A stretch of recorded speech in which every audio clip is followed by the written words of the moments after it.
right. All right. Hello, everyone. Welcome back. I have with me here today Dr. Bernard Wills.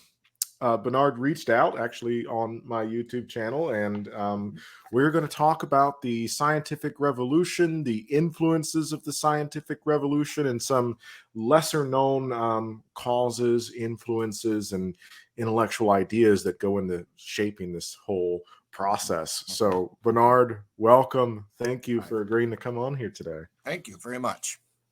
So, let's start off with you telling us a little bit about who you are, what you do, what your academic background is. Right. Now, I am at Grenfell campus of Memorial University of Newfoundland. Formerly Sir Wilfrid Grenfell campus, but we're doing all kinds of name changes around here, based on perceived attitudes to the history of colonialism in this province. So right now we are Grenfell campus Memorial University, and I teach in a program called Multidisciplinary Humanities. Okay. And I guess down in the United States, you would tend to call this a great books program. Yeah. That's essentially what I do. Okay.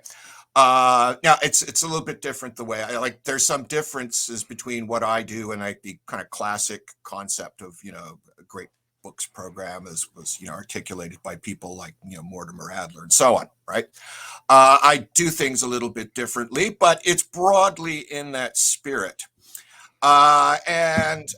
Since this is not a very big institution, I teach all kinds of things by default, right? And so one of the things I teach by default is the early modern period. Okay. Now, what I do or originally did academically, I have a bachelor's degree and a master's degree in classics. And I have a doctorate in religious studies, but all of those academic areas, I tended to focus on the history of late antique philosophy, particularly with respect to people like Augustine and Neoplatonism and Stoicism and Epicureanism and so on. Okay, so that's broadly what I did as an academic. And actually, I kind of found in the process of writing about these things that they shed, or at least they can shed, an interesting light on early modern studies. And so, I've published a number of papers on the way people conceive of the heritage of Plato or Augustine in the early modern period. And that's like a fun thing to do academically, because you find all these obscure figures, right? Like John Norris or Henry Moore and so on, who are kind of understudied figures because they've dropped out of the quote unquote official canon of philosophy. But if your interest is in the 17th century, then those people are actually very important for understanding what was going on in the thinking of those times. Okay, so is that a satisfactory introduction to you, Michael? Yeah, that's fantastic. Yes. Great. Okay. Yeah. Okay. So now I guess what we started conversing about was the scientific revolution. Yeah. Okay, because you are, correct me if I'm wrong, a historian of science. Yes, although not of early modern science. Not of early modern science. Yeah. Okay. But of course, that time period is unavoidable in some way. Right. Because it's an epochal time period, right? It's a formative time period for something we call the scientific revolution. And the famous quote from St. Augustine, when somebody asks him, when he asks himself what time is, he knows what it is. But if someone else asks him about it, then he doesn't know what it is. And that's kind of the way I've come to feel about the scientific revolution. And probably you've come to feel that way too, Michael, right? Yeah. I mean, it's a lot easier to say scientific revolution and to identify certain things as belonging to or contributing to the scientific revolution than it is to say what the scientific revolution constitutes as a totality. Okay. Right. Okay. So what I did, I like sci-fi and I like aliens and I like all these things. And so as a little thought experiment, I thought about the question of, well, if we were to encounter, like, say in Sagans Contact or in the Denis Villeneuve movie Arrival, which by the way, I recommend that movie very highly. All right. Well, we encounter aliens, okay? And one assumption you might make is that, well, aliens are very advanced, sophisticated beings, so they've probably made the same basic scientific discoveries that we've made. Okay, so they've got at least a version of quantum dynamics, or they've got at least a version of relativity, or at least a version of evolutionary biology that's similar to us, that's similar enough to ours that we can, communicate on the matter. Okay, so I take that as a little thought experiment by which you can ask the question, well, is that true? If you look at what happened in the 17th century, that's, had all these knock-on effects in later centuries, right? Can you discern some underlying necessity to that happening, or is it a confluence of all kinds of contingent factors that come together in almost a one-off way to produce this astounding event, right? Because it is an astounding event, right? And so in the piece Contact, I was sort of raising the question of, well, can we understand this event as in some sense a contingency? And if it is a contingency, if it's the product of all these different little strands of various things all converging in this one moment to produce this massive shift in perception of the world, could that happen elsewhere? Okay. And if it can't happen elsewhere, then, where does that leave like projects like SETI, where the assumption is, well, we're going to reach out to these aliens and we're going to send them a disc of our greatest hits, right? We're going to send them, some Bach and some Mozart, some Blind Willie Johnson, and, some Carnatic Indian singer or something. They're going to, right?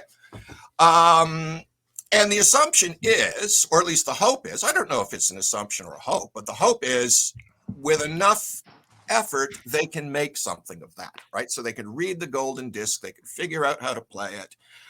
They will have basic mathematics that's like our mathematics. And presumably they will have an auditory system that's able to process musical tones. There, right? But on the other hand, like in the Denis Villeneuve movie Arrival, right? It's not that the physicists and the mathematicians get down to business, right? In that movie, they have to call in linguists because they can see what I think they're called heptapods in the movie. They can see what the heptapods are doing, and they seem to be making signs or symbols of some sort, but we have no key, we have no in, as it were, to figuring out what those signs and symbols are, okay? We got to get like the best linguistic minds in the world to crack this code, right? Because we can see, we have just enough in common with the heptapods that we can see they're trying to communicate with us, but we have no key or no clue as to what that form of communication is trying to convey, right? Because, and so like, if you want to put it this way, it's a hermeneutic question. Right? Yeah. Before we get to the mathematical question or the physical question or the chemical question, we have to solve the hermeneutic problem, right? Which is, how is it that we are going to reproduce some meaning of these signs in our own sign system so that there's at least enough of a rough analogy there that we can do a sort of rough sort of communication with them, right? And so that's of course, very much the problem with translating a language. Right. And like, I like the difference between like Sagans Contact and Villeneuve's Arrival, because the linguistic problem obtrudes itself in the second movie in a way it doesn't really in the first. Right. And of course, Denis Villeneuve is a French Canadian. Right. So, I mean, he didn't grow up speaking the universal language of science fiction, which is English. Right. So, yeah. Like, like we have this wonderful fiction of the universal translator, which just, Right. it hears some German or it hears some Vulcan or whatever, and it just immediately translates it into flawless English, right? Okay, it's like, Yeah. And by the way, if you ever use Google Translate, you know that's Right. that the universal translator better be really good, right? Because if it makes a mistake, okay. But no, I mean, in most scientific movies, by convention and by necessary convention, right? Because you got to make a movie and it's got to be in one language in some sense, right? Right. Translation is not a problem. The hermeneutic question is not a problem. Okay, but arrival in a way that I really like foregrounds that hermeneutic problem, right? So, like, how is it that we would communicate with beings who do not share our basic structures of language, do not share our history, do not share our myths and our stories, etc., etc.? And like for myself, I would not even begin to even try to explain the golden disc to a heptapod, right? So, like, there's a track there, "Dark Was the Night, Cold as the Ground" by American blues singer Blind Willie Johnson. And so I'd have to start with my conversation with the heptapod trying to explain about race, okay, and race in America, and religion in America, and the confluence of race and religion in America, right, as setting the context for understanding these notes, right? But at any rate, this kind of general introduction to what I was saying in the piece. But I'm expecting you have some more detailed questions. I do. I really like that you use that as an example because I just want to say these aren't really questions, but more so statements. And Sure. I would like to get your kind of response to this because I'm sure that you've encountered this line of thinking as well. But I tell people all the time that with what I do, that when you're dealing with the history of science, no matter what time period you're dealing with, you're inherently also grappling with sort of these bigger philosophical questions that kind of comes with the territory, so to speak. Yeah. And one of the things that example that you use illustrates is that most people have this view of the history of science as a history of progress, so to speak. Yeah. That we started off with ancient sciences or like proto sciences like astrology or alchemy, but that inevitably the kind of like common sense, like layperson view of this that I oftentimes get in my classes is that inevitably, like, these things are kind of like building up to what we identify as the scientific revolution. And I think that would be in line with the kind of Sagan contact. We meet these extraterrestrials. They might have a more advanced form of science, but ultimately it's still our science, or what we would recognize as science. What this doesn't account for, and I mean, there is more philosophical foundations for this. I mean, one of the things that Thomas Kuhn showed in the 20th century is that the history of science may actually not be progressive. Right? Yeah, right. There may be fundamental breaks in it, and there may not be a full rational mediation of how one moves from one scientific paradigm to another scientific paradigm that does not take into account extra scientific factors. Right. Okay, that's kind of how I read Kuhn. I know some people read him differently, but that's kind of how I read him. Sure. No, I like that reading. So tell us a little bit.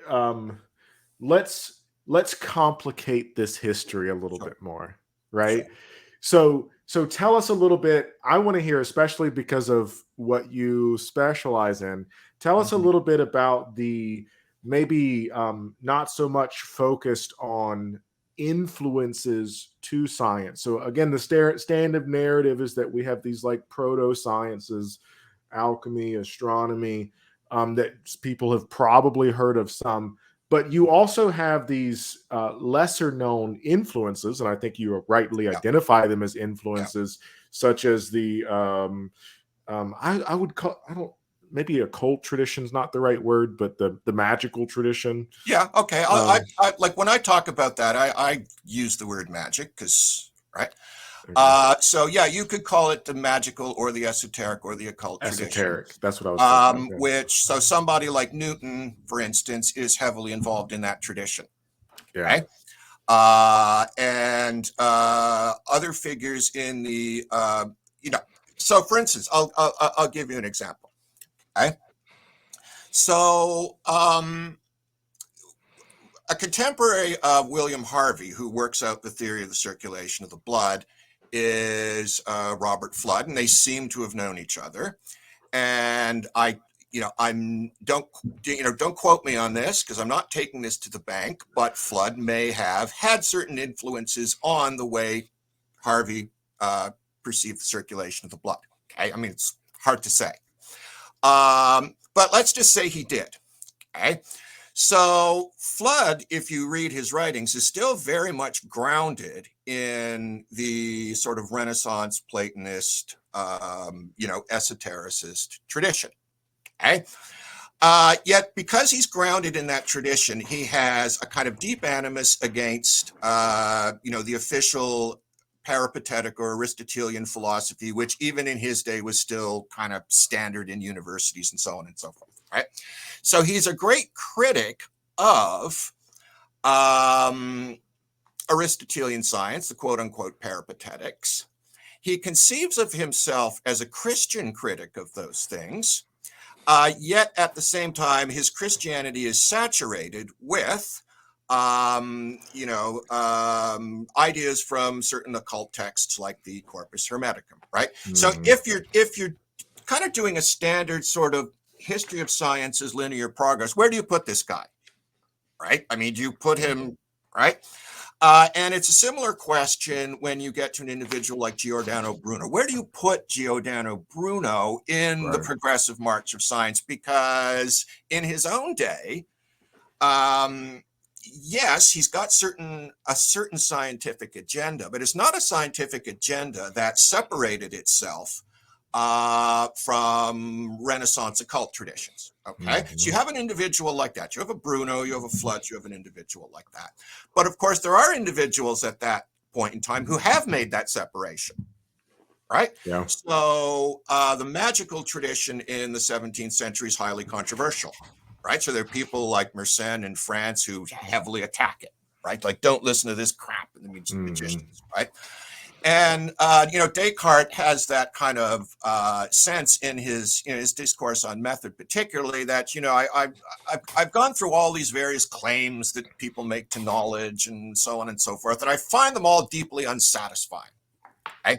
Now, that's interesting because Descartes takes that as, an incentive to move away from the traditions of Aristotelianism and Renaissance Platonism and so on, right? But when he says that, of course, he's the magician Faust, right? Because that's what Faust does in the Faust tales. I've read law, I've read theology, I've read all this, I've read all that.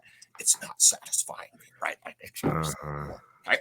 So I guess one of the problems I would single out, or probably you would single out, is that when you go back into these historical epics, they don't tell a simple story of linear progress. They tell a story of complex interactions between various kinds of traditions, one of which is the magical and alchemical tradition, one of which is mechanical philosophy, right? Which is in a certain sense revived Epicureanism. I mean, that's kind of that's a complicated relationship, but in a certain sense so mechanistic philosophy takes up something that was on offer, at least in the ancient world. And so you get various people navigating, kind of weaving back and forth between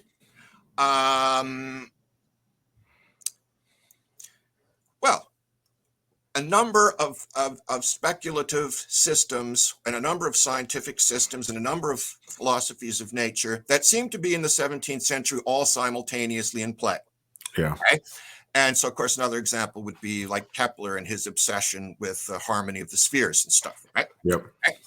So, like, that's why, like, I don't present this to students as a linear story of progress, right? Because that's a retrospective, right? Like, we're kind of, we've gone to the answers in the back of the book, and we're kind of backward and, sort of reading the answers that are in the back of the book back into the book, whereas the book is much more complicated, right? Right.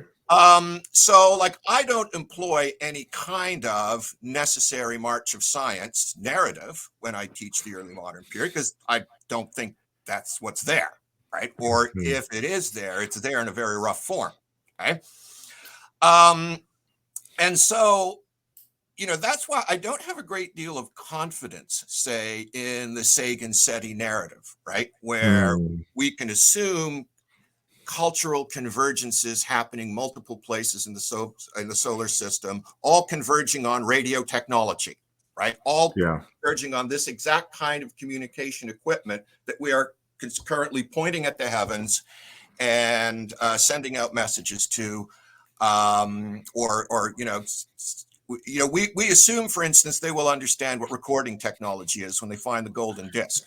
This is a recording device, and they'll figure out some, right? And then they will, figure out why is this thing emitting all these bizarre sounds, or which they may not even perceive as sounds. They may like have, I don't know, senses like a shark or something, right? So at bottom for me, the reason I use that image is that it's a certain problem of translation. Like, how do you translate the 17th century and the complexity and strangeness of the 17th century to a contemporary audience, which in a certain sense thinks itself as having the answers in the back of the book, right? So, like, we know this culminated in what we see today, right? And obviously, in some sense, it has led to what we see today, but in a fiendishly messy way. Okay? Yeah. Yeah. So, and feel free to add more about that if you had other stuff to say. I was going to ask, because this is another area that I think is often neglected, because we get a similar there's a similar narrative at play when you look at, like, the history of philosophy. Sure. And that narrative goes something like, you had the Greek philosophers, like this narrative often ignores the Chinese and Indian traditions. Yeah, right? sure. Yeah. But you have the Greek philosophers, and Plato was dominant in his day, but the narrative that you get presented is that during the Middle Ages, that it's Aristotle that comes to dominate philosophical thought, which isn't 100% true. Right. Okay. So the often neglected aspect of this that I would like for you to speak on a little bit is the Neoplatonist tradition. Sure. So could you tell us a little bit about what that is? Yeah. So there's a certain historiography of philosophy, right?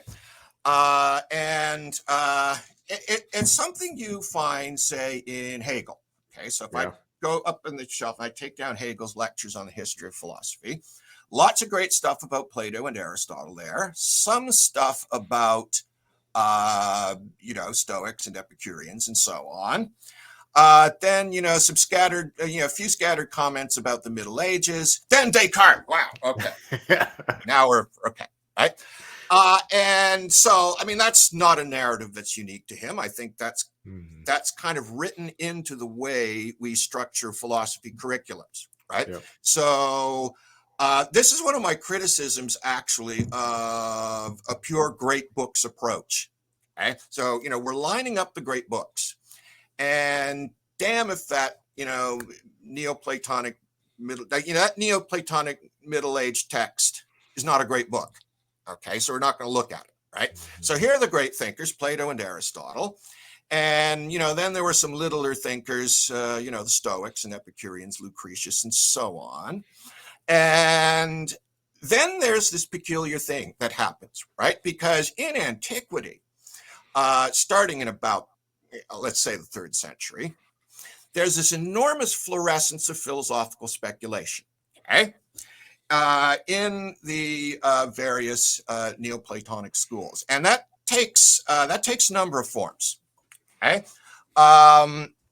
one of the forms, by the way, that it takes is both extensive commentary on the dialogues of Plato and extensive commentary on the works of Aristotle.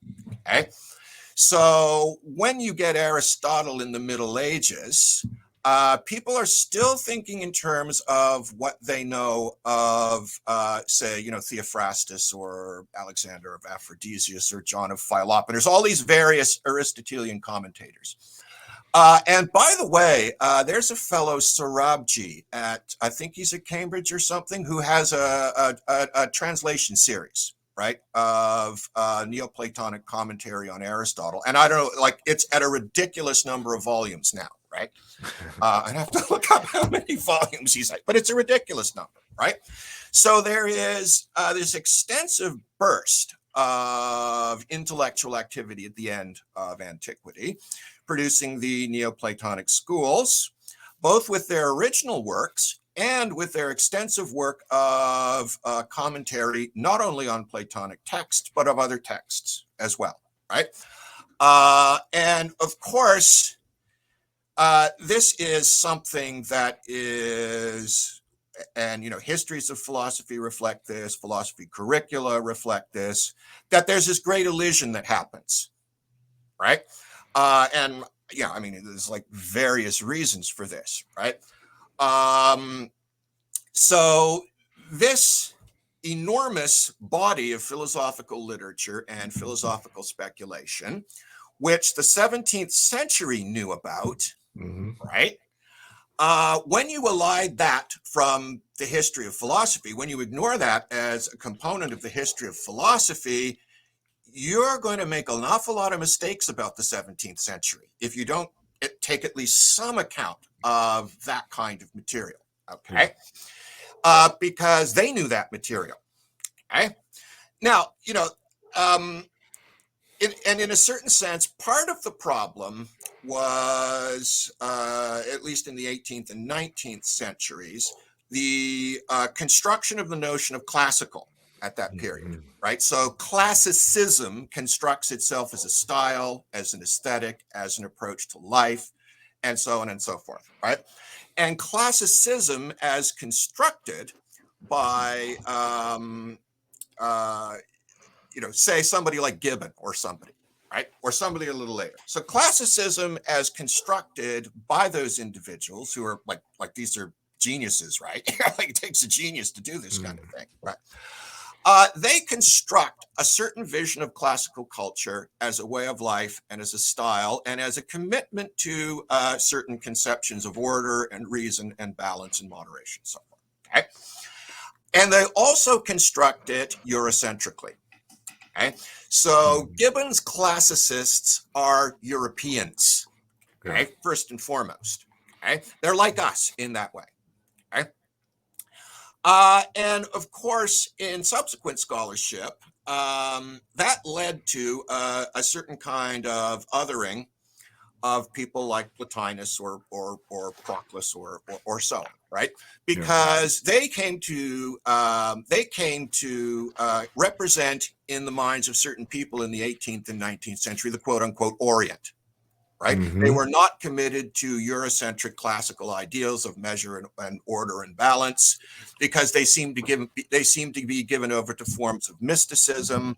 They seem to be given over to forms of magical thinking and so on and so forth. Right?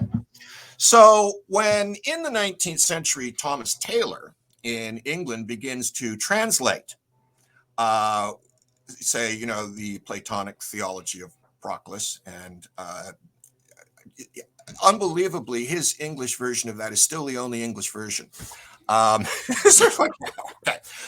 he translates the Enneads of Plotinus. He translates Iamblichus, and he doesn't distinguish between like the strictly philosophical texts and the magic and ritual and religious texts, right? So he translates all of that together. And this was considered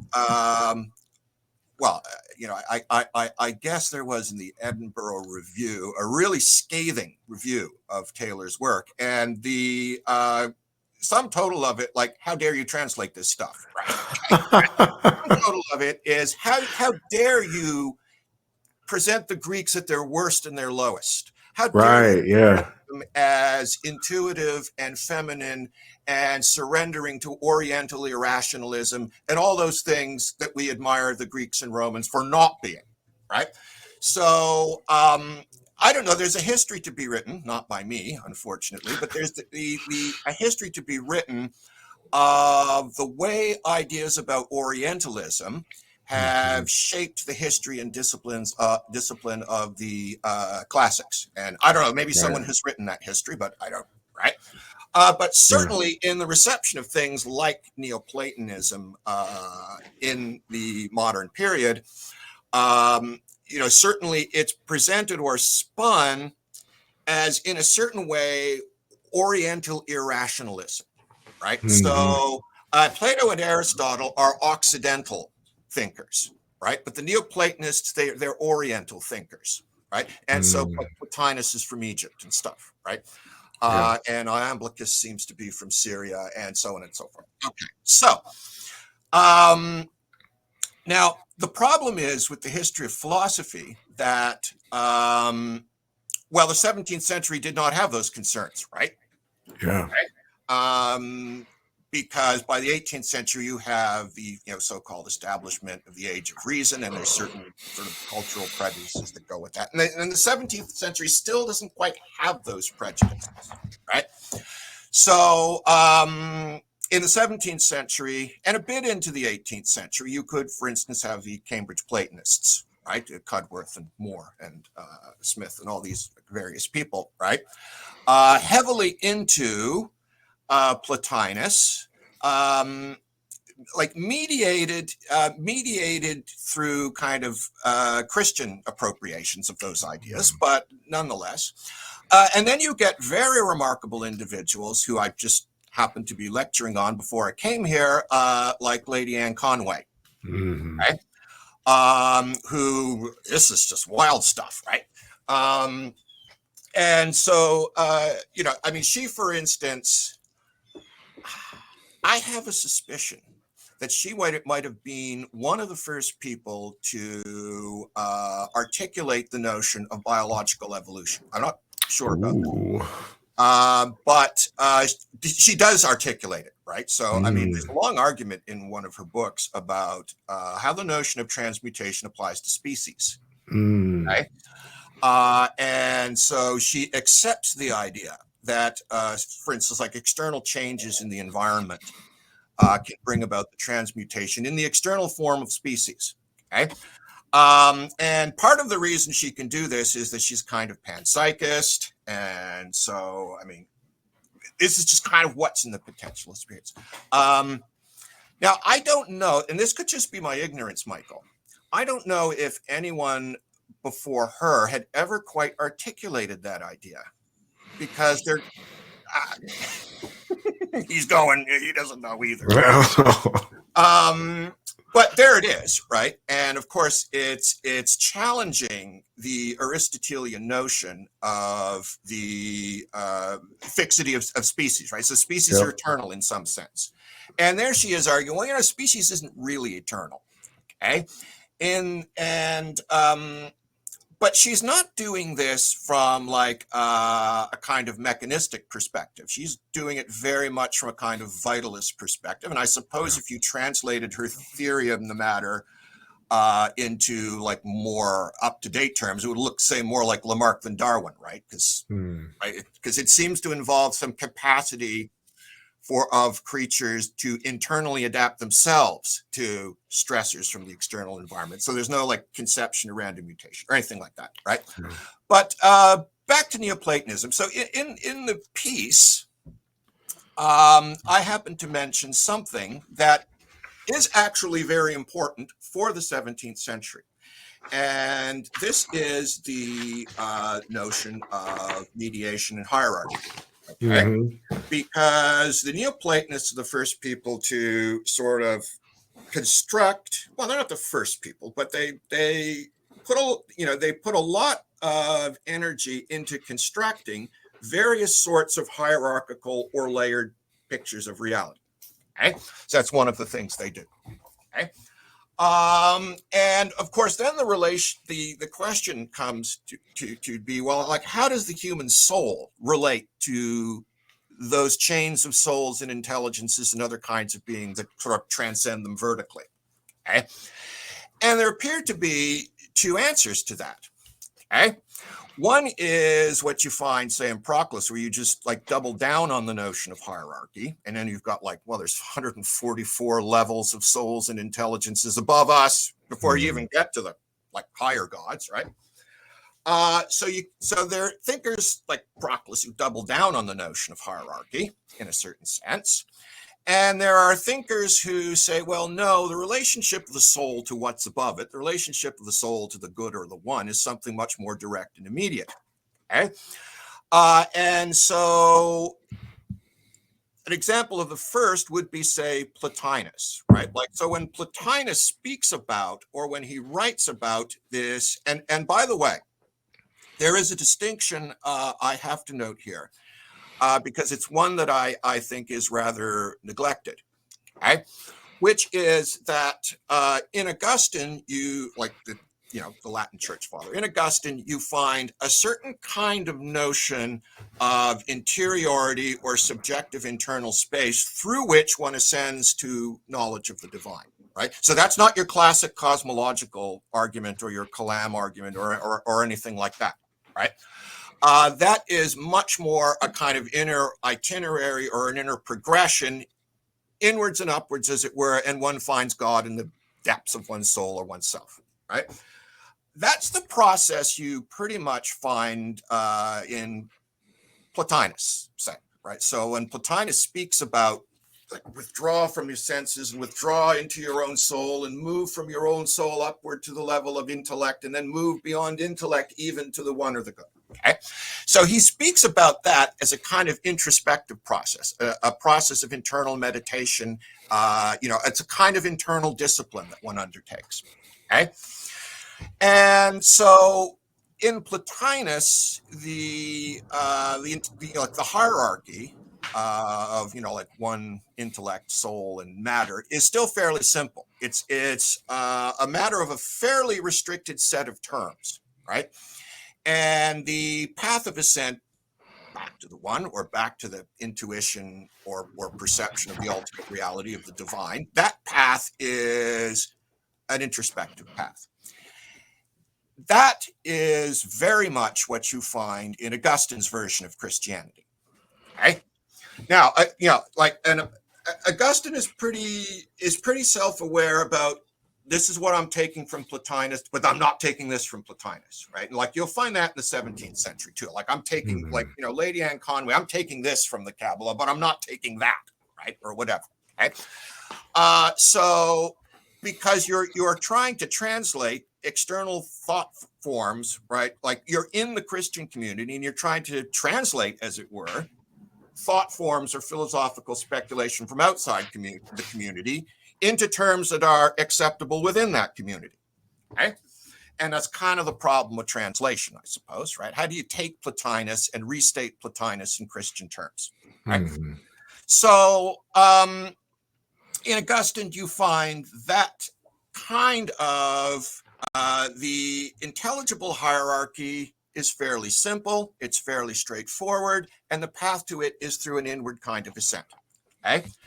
Now, there's a great book, by the way, by a guy, Stephen Mann, on Plotinus. It's called Descartes and Augustine, but it includes Plotinus too. And what he says in that book is like, wow, if you look at Descartes through that framing, right? Wow, a lot more makes sense, right? Okay, it's like, there's passages that seem baffling in Descartes, but when you read them within this framing of late antique Platonism, then yeah, now I can see what Descartes is doing, okay? And like, I know they're like going to be, they're going to be Descartes scholars who are, not going to go down that road. Okay. So, I mean, but Stephen Mann, for instance, is a scholar. Well, he does go down that road, right? That Platinian Augustinian interiority is at the same time early modern subjectivity. So the early modern subjectivity you find expressed in the Cartesian cogito has this analogy in these past positions. Now, here's the other part of it. And this is the great chain of being part. Okay? And so that tradition of a great chain of being, that's also late antique in a certain sense. Okay? And it's not taken over by Augustine. It's taken over by Dionysus. We call him the Pseudo Dionysus, right? And he is the formative figure, say, in Eastern Orthodox theology. It's Dionysus, okay? And he becomes an authority in the West. I don't know if you know the story. Vaguely. It's been a while, yeah. It's been a while. Well, I'll put it like this.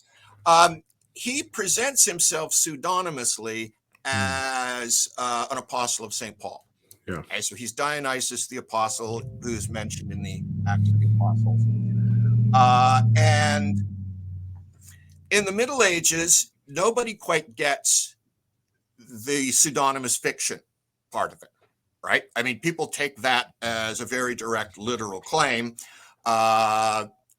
even though it's not, okay?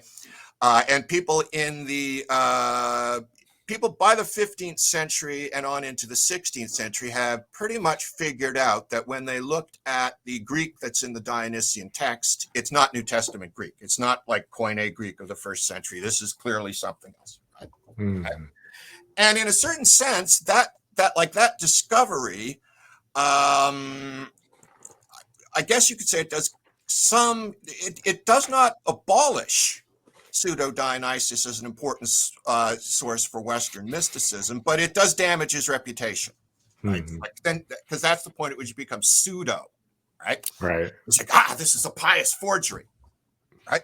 Or it's a sophisticated literal device, you decide, right? Literary device, right? Like, is this pseudonymity a sophisticated literary device, or is it fraud? Okay, well, for a certain time period, well, that's fraud, right? Because you just don't lie, stuff like that. Yeah. Right. But, like now Pomo with Roland Barthes, and we got the death of the author, we can go back to Dionysus again because, he's not the author. The author's not there. Okay. Wow, that's great. The author's not there, just like Barthes said. But anyway, so by the time you get to the 17th century, now I do not know everything that's going on in the 17th century. And I suppose, Michael, you admit you don't know everything. No. And part of the problem is, Michael, surely, that it's such a well-documented period. Right. Right. So much information. We got print, and there's too much information. And what kind of strands can we pull out of this, or what kind of threads can we pull out of this to make a certain sense of it as a time period? Okay. Well, one of these certainly is the overthrow of the great chain of being. Okay? So there's this medieval notion founded in late Neoplatonism that reality consists of these finely graded levels, right? So going up from the earth all the way up to the prima mobile, and then all the way up the 9 ranks of angels who all have their necessary position, etc. Okay? So that gets overthrown. Well, I suppose in the religious sphere, that gets overthrown by an Augustinian monk, Martin Luther, okay? Who, precisely because he is grounded in a certain kind of Augustinianism, is much more interested in the direct, unmediated relationship of the soul with God through faith, which is, for like the Lutheran tradition, what justifies us, right? So there isn't, like you would find in a medieval, well, I'll start with the very lowest determinations of matter and I'll work my way up and finally I'll get up to God. Okay. That you find, by the way, in a text I frequently teach. I don't know if others teach it, but Pico de la Mirandola's Oration on the Dignity of Man. Okay, where that's very much a great chain of being book, right? Like you start with inorganic matter, and then you move up to the plants and the animals and the humans and the angels, and it's all right. So Cartesian philosophy, in a certain sense, overthrows that conception, because, like, for Descartes, ultimately there's God and there's res cogitans and there's res extensa, and the universe is radically simplified. Okay, there's really just kind of three things going on. Okay, and you find that overthrown in the sphere of religion with Luther, and of course you also find challenges to political and social hierarchy. Okay. So, for instance, to go back to Anne Conway converted to Quakerism. Okay. And if you know the 17th century, Michael, you know Quakers are not popular people. And they were not popular in England, and they were not popular in the New World either. Quakers frequently found themselves in jail. Okay? If they weren't like publicly flogged or had their noses or ears cut off or the other kinds of things that tended to happen to them. Right? And of course, one of the things that was considered so offensive about Quakerism was the lack of respect for external social hierarchy. Okay? So, for instance, Quakers, I guess, did not take their hats off in the presence of gentlemen. Okay? And I don't know, there's always been an etiquette around hats, I guess. Right? Like hats have always been fraught for whatever reason. So like you get the kid in the back of his high school class and he's got his hat on backwards and you're like, take that hat off, young man. Right? Hats were also a means, like taking off your hat or keeping on your hat was a means of indicating your place in the social hierarchy, which in some broad background sense is your place in the great chain of being, I suppose. I mean, so at any rate, so there are challenges to the notion of a hierarchical construction of the world in Cartesian philosophy and in mechanism, because mechanism at the end of the day is the view that there's really only one kind of cause, right? There's matter in permutations. Okay? And there may be a lot of permutations, but all those things are permutations of, say, one underlying res extensa, says Descartes, extended substance. Okay?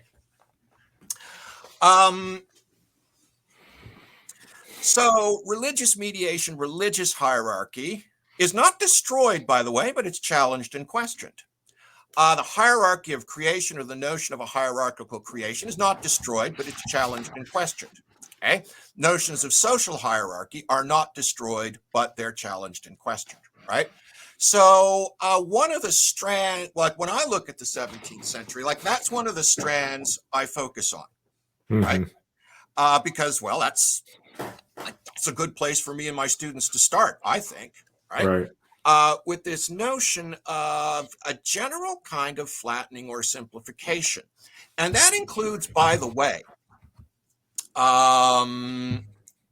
right? That includes a flattening or simplification of the notion of matter, because if you remember in the ancient astronomy and in the ancient cosmology, matter was analogically realized in different forms, right? So there's celestial matter and there's terrestrial matter, and the celestial matter is made of this fifth stuff, and the terrestrial matter is combinations and permutations of earth, air, fire, and water, right? And of course, one of the notions behind that was a certain kind of pessimism, right? That beneath the sphere of the moon, things are subject to generation and corruption and decay in a sense in which the heavens are not. Right? So there is in the terrestrial realm a kind of inherent limit to the notion of perfectibility. Okay, like there's only so good I can make things down here, because as it says in the Bible, time and chance happeneth to all. And as in says in Aristotle, below the circle of the moon is the circle of generation and corruption. And Aristotle points out chance, right? So there can be separate lines of causality in the sublunar realm which conflict at some point. And I think Aristotle's example is like a guy is going to get his treasure and the other guy is coming to rob the treasure, and they meet, right? So the treasure is the binding element there, but there are two complete separate lines of causality, and chance is when two different lines of causality clash. Okay, so like for Aristotle, a chance event is not like it's not like pure spontaneity or something. It's still related to causality, but there's an uncorrelated or chance element in the way in which certain causal factors interact with each other. And this is constantly happening on our level, right? Things are constantly interfering with other things. Not so in the heavens, because they're doing their perfect rotations and their perfect circles up there. Okay. So what happens when you think, or what happens when you conclude that all matter is the same? Okay. Well, the supposed distinction between the realm of generation and corruption and chance evaporates. Okay. And I'm trying to think of, maybe you would know this. There was an unexpected appearance of a comet. Yeah. Yes. Yeah. And remind me now this was this seemed to be a chance event in the heavens. I'm trying to remember. Yeah, I know what you're talking about. I don't remember the name of the comet. But so anyway, so that at least raised the question, or raised the problem of, well, is there contingency in the heavens too? Okay. And I think right. The valleys on the moon, right? When Galileo observes valleys on the moon, and they're not these perfect crystalline formations that they're supposed to be. Right. Okay. So even in the 17th century, though, there are people who still have a layered view of matter. One of them is Henry More. So More says, well, down here, our souls inhabit terrestrial bodies, but up there in the heavens, they could take on ethereal forms. And that's a completely different kind of body, okay, that you could have, okay? But I think one of the things, if you want to talk about the scientific revolution in terms of what comes out of it, okay, one of those things seems to be an abolition of this notion of analogically realized forms of matter, right? So all matter isn't reducible to one matter, but there's one matter that operates in the celestial realm, and there's another kind of matter that operates in the terrestrial realm. So that's a kind of flattening or elimination of hierarchy in the name of something like univocal, right? When I say matter, I mean one thing. When Henry More, even in the 17th century, says matter, he means a whole bunch of things. Okay, like you talking about like corporeal terrestrial matter with earth, air, fire, and water? Are you talking about ethereal matter in the upper atmosphere? Or are you talking about celestial matter, right? And even angels seem to have their own kind of matter, and so on and so forth, right? So, like when I talk about that transition, that's one strand I pull out. Okay, but it's obviously not the only strand. I mean, there's a wonderful, even in the 1800s, Joseph Addison in The Spectator is still marveling at the great chain of being, right? So the idea doesn't disappear, right? But at the same time, it's not an idea that guides research anymore, if you want to put it that way. Yeah. Okay? So Addison still, marvels at the idea aesthetically of the wonderful great chain of being, and right. But many of the readers of The Spectator might have reacted to that by saying, well, yeah, that's all well and good, Addison, but that's not actually what we're doing, right? Okay, right? We're doing Newtonian science, right? Yeah. And so gravity is a universal force, is one universal force that connects terrestrial events and celestial events. Yeah. Okay? And so now we seem to have solved this tremendous problem. And by the way, I wrote a piece about this quite some time ago.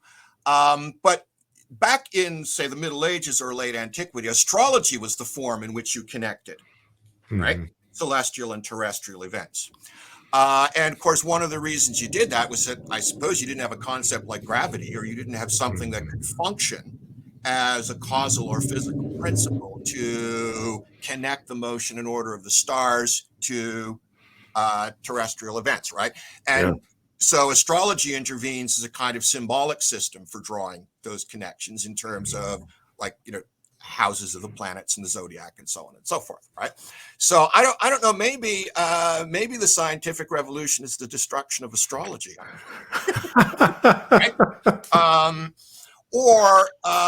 Actually, I think Foucault talks about this. Foucault, when he's talking about the episteme, he says something about, well, in a certain phase of European history, the epistemic structure that guided your relationship to physical reality was various sorts of symbolic correspondences or hidden occult or interconnections that bound various things together. And they bound the most extreme things together. They bound the heavenly events to the smallest of terrestrial events, right? Right. And so, just been ages since I've looked at this, I'm afraid, Michael, but I recall something in there that okay, in the 18th century, that episteme is overthrown. Okay, so there's a kind of overthrowing of a certain way of relating or to reality or ordering reality in terms of symbolic correspondences and all that stuff. By the way, you find in like magical texts, right? Right. Yeah. Right? So in a magical text, you find out the lion is a solar animal. Okay.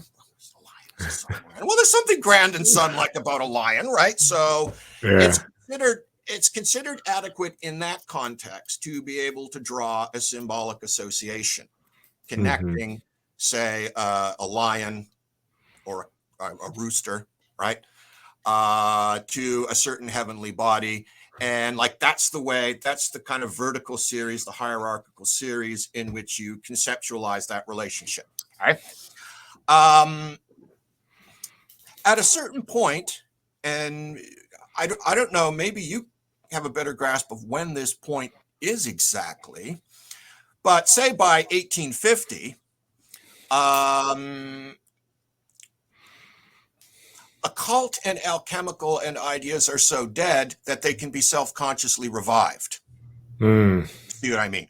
Right? Now you get the Theosophical Society. And the Theosophical Society, say, is not at all a 17th century thing, because this is not the atmosphere they live and breathe in. This is like we are self-consciously returning to magical traditions of the Renaissance and so on, right? And so there's kind of something willed about that. Okay. So like at a certain point, you get that transition where, between Addison, who's still marveling at the great chain of being, to people who are not taking the great chain of being the faintest bit seriously, to people who are nostalgically trying to revive the great chain of being. And so like by the end of the 19th century, you have occultism as a revived thing.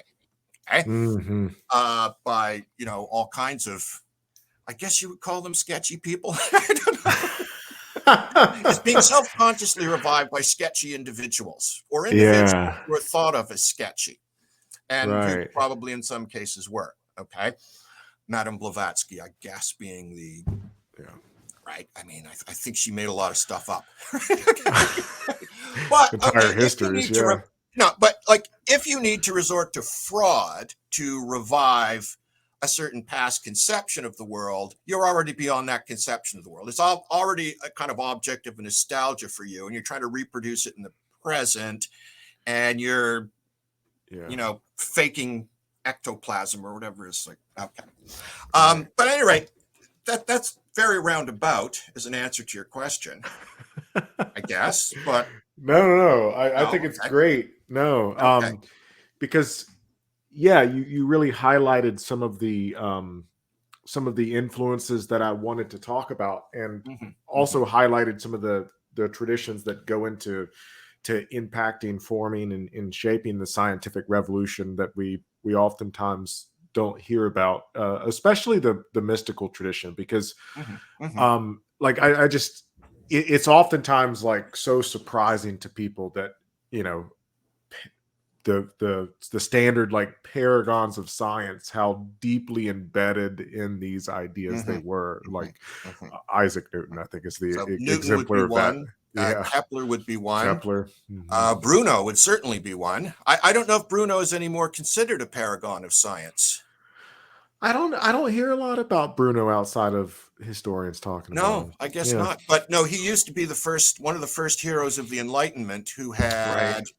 had rescued science from superstition Right. by adopting the heliocentric theory, and then, like, Francis Yates actually read his books. Right?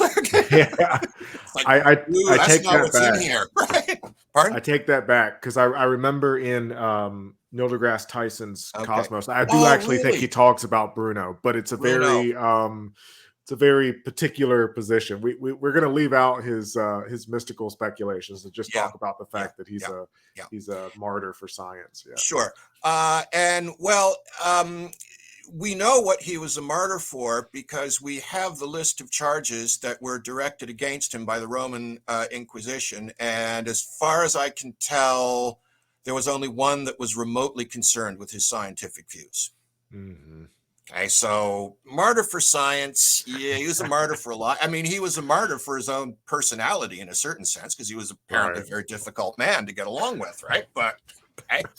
Um, but at any rate, I mean, to uh, bring this back around in a certain way, the first, the first exchange we had concerned Copernicus, Mm. right? And of course, you face the problem there with like a Copernicus or a Newton. Like, you take their books, right? And I haven't seen On the Revolutions of the Heavens. I haven't seen either of these books in their original form, but they are mostly mathematical notation, right? 100%. Yeah. 100%. Okay. So an author isn't going to tell you who he is in mathematical notation in a certain way, right? Mm-hmm. So, and so like an author well, Newton's not a problem in that sense because he wrote all kinds of other stuff. Right. Okay. But how do you say what's going on in somebody like Copernicus when Copernicus isn't the kind of guy that I recall who's ever terribly forthright about himself or his motives or... Well, You're nodding sadly. yeah. Well, I mean, that's the unfortunate thing in some of these cases, especially with Copernicus. Like, we don't have a whole horrible lot from Copernicus. Sure. I mean, we have his revolutions, but that wasn't, that's published towards the end of his. I mean, the actual publication doesn't come out till after he's posthumously. Mm-hmm. We do have some like letters and stuff that he wrote, but he's a very, in that respect, a very private kind of individual. Sure. We don't get his like theological musings or what a list of what books he found to be like. Oh, I know. When you don't have a man's library, you're kind of at sea, right? Yeah. No, so I'm just curious about that because I'm sure somewhere somebody has attempted to link Copernicus to certain other cultural movements like Hermeticism or the speculation, say, of Nicholas of Cusa, right? Who has this kind of relativistic conception of the universe where everything's the center and nothing's the center, and it's just sort of this radical reconfiguration of the very notion of a center or a periphery, right? But we have no material on Copernicus that says how he might have reacted to that, or frustrating. Yeah, not that I'm aware. I mean, I need to go dig it up, but there might be some new scholarship out there. I hope there is, but yeah, not that I'm aware of. Oh. So we'll have to we'll have to confine ourselves to people who are more lavish, right? Right. So I'm not just gonna present my discoveries. I'm going to present me and how I arrived at, right. Okay. Yeah. So I don't know in that case. Let me put it this way. I'm not an empirical historian. Right, that I can like sit down and, well, okay, this is where Copernicus lived, and here's who was lecturing on philosophy at that time, and right, I don't know.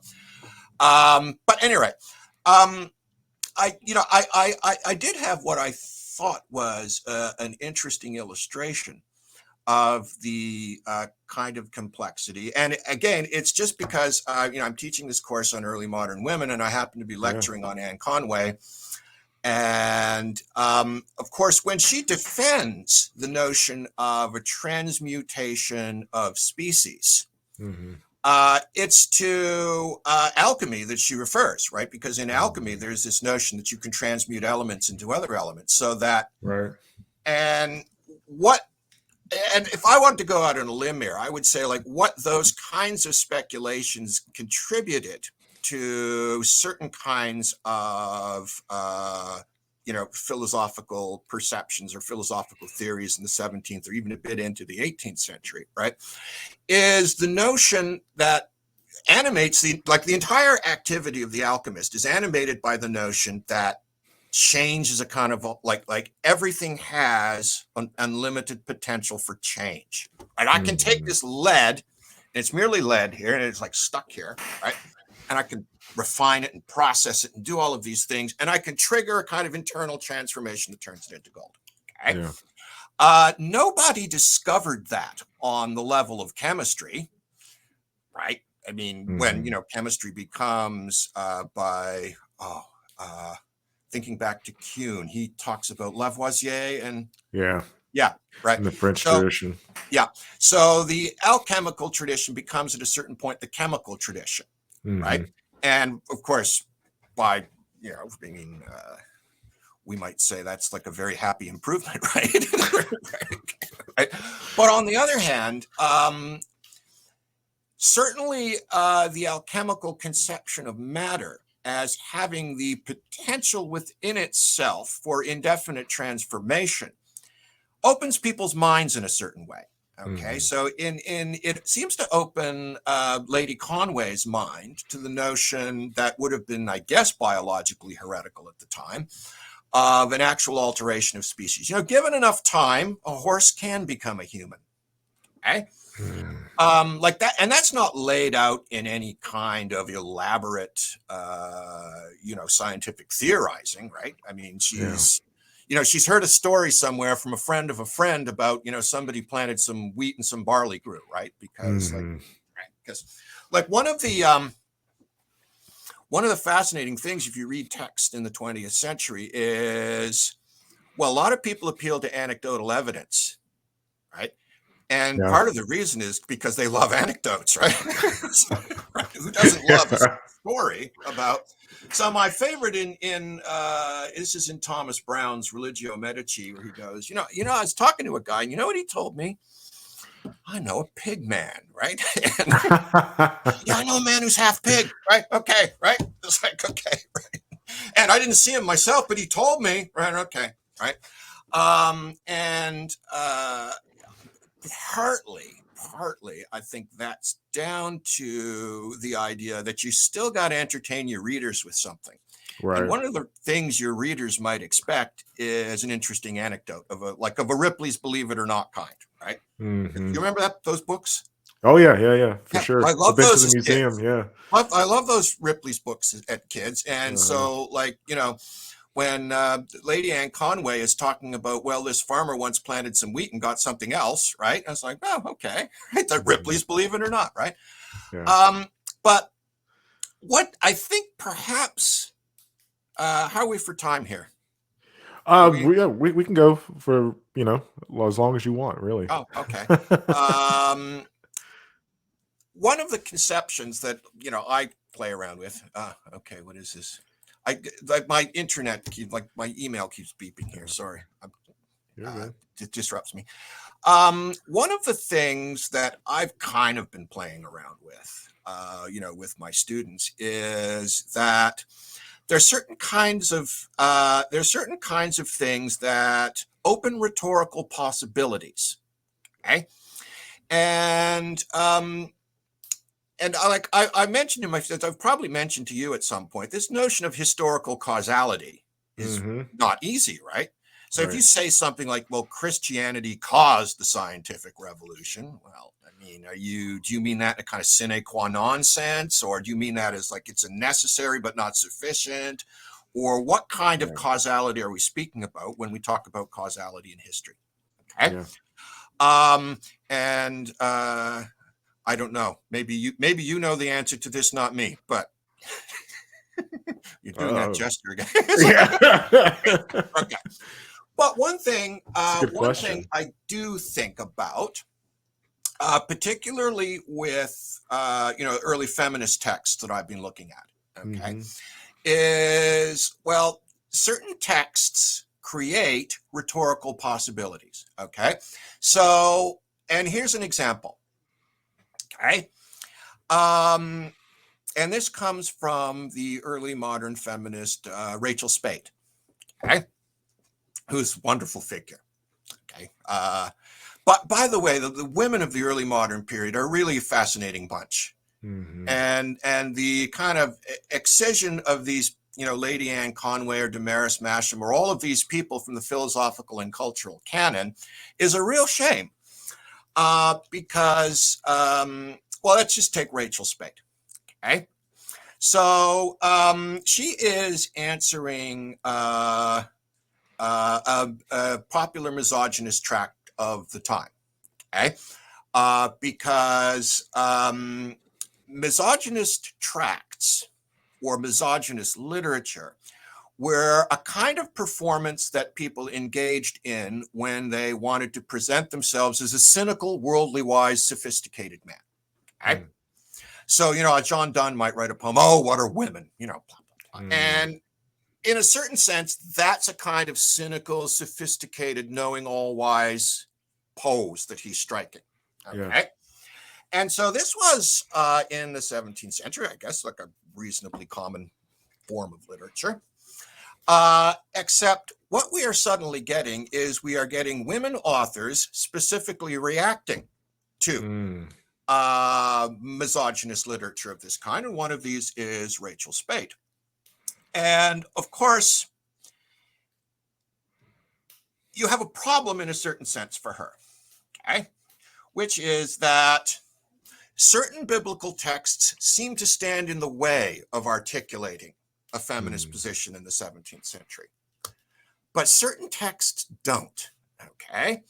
And one of her rhetorical strategies, which is a really wonderful rhetorical strategy, is to empty the enemy's quiver, as it were. So she takes every biblical text, right, concerning Adam and Eve and so on, right?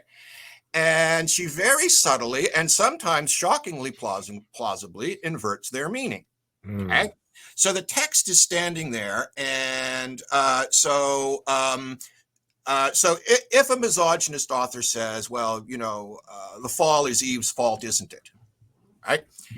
And then Rachel Spate says, well, you know what? Eve comes from Adam. Adam's the elder of the two, noblesse oblige, right? Okay, like, isn't he more responsible, right? And so why don't you blame Adam? Okay. And so there's this very kind of subversive rereading of the text of Genesis.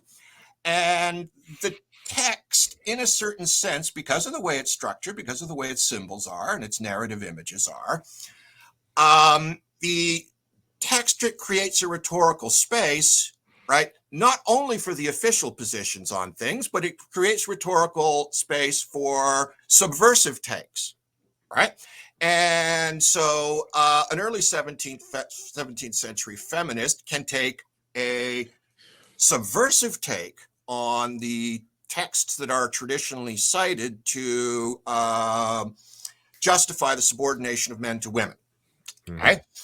And so, like, Spate does that, for instance, because it's a rhetorical possibility contained in the text. Okay. Now, there's all kinds of things that have to happen historically before somebody grasps it in that sense, and somebody tries to use that text in that sense. But like another thing, another thing may be that it doesn't characterize the scientific revolution, maybe, but it certainly, right, characterizes the subversive strain in modern culture taken as a whole, where you can read text subversively. Okay, right? So I can read texts against their standard interpretation, right? So an example is a 17th century feminist. The other example would, of course, be like a 19th century abolitionist. Right? And interestingly enough, I saw somewhere that Boswell and Johnson disagreed on abolitionism. Hmm. Okay. And Boswell was very much like, well, look at this text in Exodus here. And Johnson was like, very much, okay.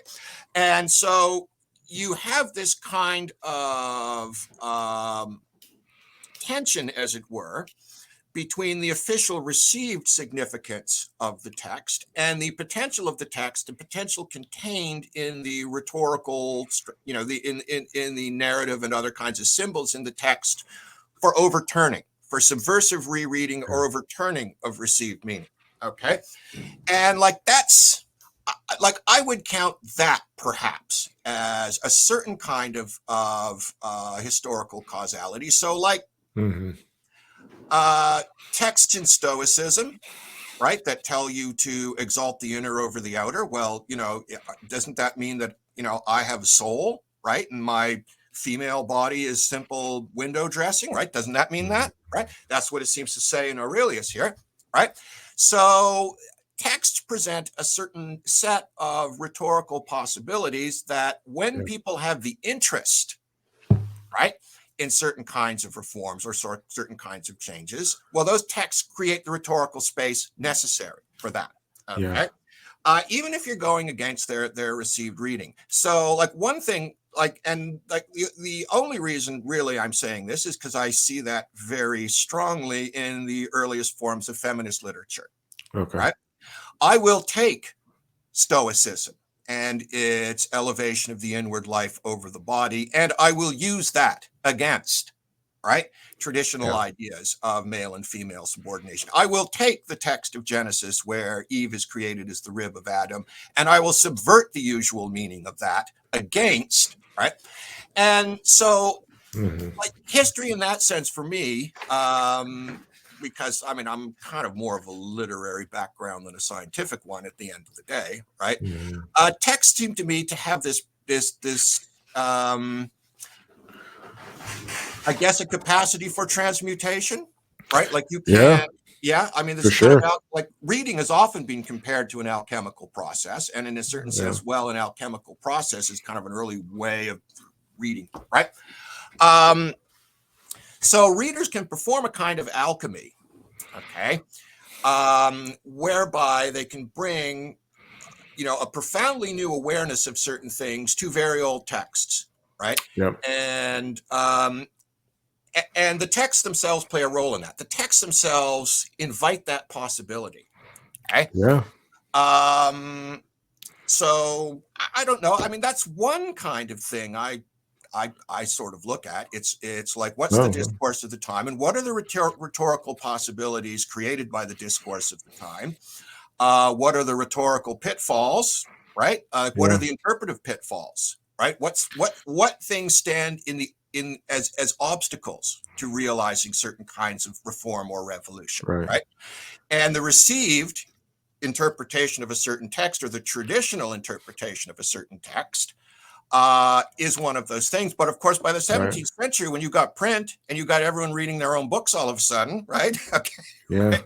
Like, the book is not this dead authority that I need to submit myself to. So, one thing would be okay, they're like certain cultures of reading, certain reading cultures, right? And people cultivate reading as a habit, and the way they read and the books they read constitutes the rhetorical space in which people at that time can move. Okay. Right. So if I'm an early modern feminist, say, I've got to do something with the story of Eve in the Bible. Okay. Because that's my obstacle, right? That's the thing that's standing in my way, right? How do I turn that text from an obstacle into an advantage? And then you get not only sort of Rachel Spake, but also Mary Astle, who does this brilliantly, Amelia Lanier, all these early modern women. As soon as they take control of the process of their own reading, begin to overturn the accepted or traditional meanings of certain texts, right? Could one write the history of the scientific revolution as a kind of history of reading? Well, probably not, but one or maybe one could. I don't know. I was just going to say, I think a hallmark example of what you're talking about, Yeah. I think you can find in with Galileo, specifically if you look at Galileo's letter to the Duchess Christina. Okay, yeah. In that, what you just said is his exact strategy. So when Galileo starts to get these charges brought against him, the charges are predicated on like certain types of interpretation of the biblical text. Yep. And the letter is like, okay, well, let's take this passage. Well, what does this passage mean? And the biggest one is Galileo's reinterpretation of the passage from I can't remember where it is. Joshua, isn't it? Joshua. Yeah. Where Yeah. God causes the sun to stand still. And then Galileo reframes that with saying it's a very interesting and illuminating kind of reinterpretation where Galileo is taking a kind of a Protestant take of saying like, well, maybe we shouldn't take these things like uber literal, and maybe when it says that God passed before Moses and Moses saw God's backside, like we don't really think that Moses saw God's like divine butt. I bet the Hebrew word there is a little more a little rougher than backside. Right. I'd have to check that though. No, okay, yeah. So like when I teach students about reading, I say like any kind of like where you start with reading, if you're going to be a good reader, is you got to find the problems in the text, right? What are the things in the text that don't make sense? Okay, what are the things in the text that seem contradictory or puzzling, right? And so, and there's certain people who kind of look at the sciences that way. So I recall, I think it was Imre Lakatos who said, like, if a scientific theory doesn't have problems, that's a problem. Right. Right. Okay. Right. Okay. Right. And of course, what he means by that is that if a scientific theory doesn't have problems, if it say isn't falsified in certain significant instances, then it's not going to grow. Right? It's not going to develop because there's no spur to development. And so, like, that, and I think that's one of his objections to Popper, right? I mean, when Popper talks about falsification, Lakatos is like, well, I mean, if your theory isn't falsified by something, it's a dead theory. Right? It's like this theory's not going anywhere, right?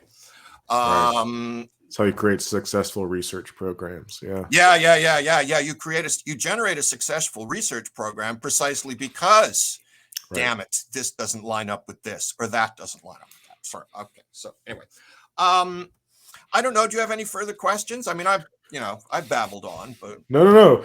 I was just going to ask the question that I ask everybody after these sorts of conversations, and that's, do you have any resources, whether they're books, blogs? I'll link your blog. I got a blog. Yeah. I mean, I've got some books back there in the past. I could maybe send you a list or something. Yeah, absolutely. Yeah, I'll put it in the description of the video. Because like I write certain things for what I hope is a general audience. I mean, I don't know if I really achieve that. But like beyond like academic articles, right, and academic work, I do certain things that like I hope at least would be accessible to a general audience. Okay. That's my aim at any rate.